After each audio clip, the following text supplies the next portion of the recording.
नमस्कार, प्रवास साक्षी देख रहे हैं आप। पेश है न्यूज रफ्तार से। प्रधानमंत्री नरेंद्र मोदी 27 सितंबर को जापान जाएंगे। प्रधानमंत्री नरेंद्र मोदी वहां जापान के पूर्व प्रधानमंत्री शिंजो आबे के राजकीय अंतिम संस्कार कार्यक्रम में हिस्सा लेंगे। जापान के पूर्व प्रधानमंत्री शिंजो आबे का 8 जुलाई को निधन हो गया था। यात्रा के दौरान प्रधानमंत्री जापान के प्रधानमंत्री फूमियो किशिदा से भी मुलाकात करेंगे। महाराष्ट्र के उप मुख्यमंत्री देवेंद्र फडणवीस ने शिवसेना प्रमुख उद्धव ठाकरे की सलाह पर पलटवार करते हुए बृहस्पतिवार को पूछा कि क्या उनके विधायकों ने भारतीय जनता पार्टी से गठबंधन तोड़ने के बाद इस्तीफा दिया था और नए सिरे से चुनाव का सामना किया था। दरअसल उद्धव ठाकरे ने कहा था कि भाजपा और शिवसेना के एकनाथ शिंदे गुट को इस्तीफा दे देना चाहिए और 1 महीने के भीतर नगरपालिका तथा विधानसभा चुनाव का सामना करना चाहिए। केंद्रीय गृह मंत्री अमित शाह ने बृहस्पतिवार को एक बड़ी बैठक की। समझा जाता है कि बैठक में पॉपुलर फ्रंट ऑफ इंडिया यानी कि पीएफआई से जुड़े परिसरों में की जा रही छापेमारी तथा आतंकवाद के संदिग्धों के खिलाफ कार्रवाई पर चर्चा की गई। एनआईए ने आज पीएफआई पर 15 राज्यों में 93 स्थानों पर छापा मारा।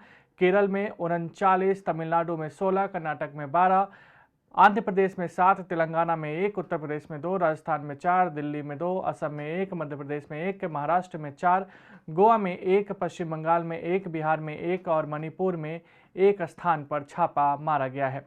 दिल्ली के पटियाला हाउस कोर्ट ने पीएफआई से जुड़े 18 अभियुक्तों को 4 दिन की एनआईए हिरासत में भेजा है।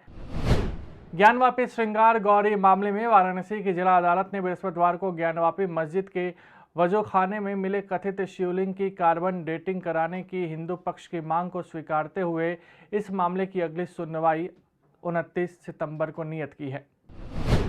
भारतीय जनता पार्टी के राष्ट्रीय अध्यक्ष जेपी नड्डा ने कहा कि प्रधानमंत्री नरेंद्र मोदी की अगुवाई वाली केंद्र सरकार की जनहितैषी नीतियों और कदमों से समग्र विकास हुआ, जिसके कारण भारत सबसे तेजी से बढ़ती अर्थव्यवस्था बन गया है। उन्होंने इशारा किया कि तमिलनाडु विकास के मामले में पिछड़ नहीं रहा है और यह सरकार की प्राथमिकताओं में शामिल है।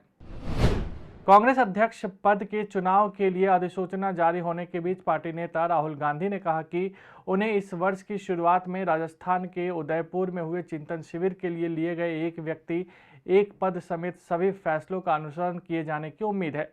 उन्होंने कहा कि कांग्रेस अध्यक्ष का पद सिर्फ एक संगठनात्मक पद नहीं है, बल्कि यह एक वैचारिक पद है और एक विश्वास प्रणाली है। उन्होंने अपने फैसले पर भी अड़िग होने की बात कही है। हरियाणा के फतेहाबाद में 25 सितंबर को इंडियन नेशनल लोकदल की रैली में राष्ट्रवादी कांग्रेस पार्टी के नेता शरद पवार, बिहार के मुख्यमंत्री एवं जनता दल यू के नेता नीतीश कुमार, शिवसेना प्रमुख उद्धव ठाकरे, डीएमके की एमके कनिमोझी समेत विपक्षी दलों के कई नेता शामिल होंगे। अमेरिका के राष्ट्रपति जो बाइडेन ने अंतर्राष्ट्रीय समुदाय से अभूतपूर्व बाढ़ से जूझ रहे पाकिस्तान की मदद करने का आग्रह किया है। उन्होंने कहा कि जलवायु परिवर्तन संकट का समाधान किया जाना जरूरी है, क्योंकि कई देश इसकी चपेट में हैं।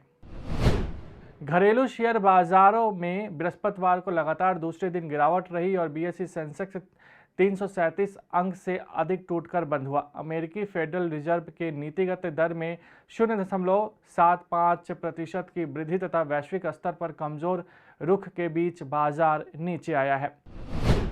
बीसीसीआई अध्यक्ष सौरव गांगुली ने आईसीसी का अध्यक्ष बनने की अटकलों पर विराम लगाते हुए कहा कि आईसीसी अध्यक्ष पद उनके हाथ में नहीं है। अंतर्राष्ट्रीय क्रिकेट परिषद ने जुलाई में अगला अध्यक्ष नवंबर महीने में चुनने को मंजूरी दी थी। अगर आप भी लेना चाहते हैं देश दुनिया की तमाम जानकारी, तो आज ही सब्सक्राइब करें हमारे चैनल को। साथ ही नीचे दिए बेल आइकन को जरूर दबाएं ताकि हर अपडेट आप तक पहुंच सके।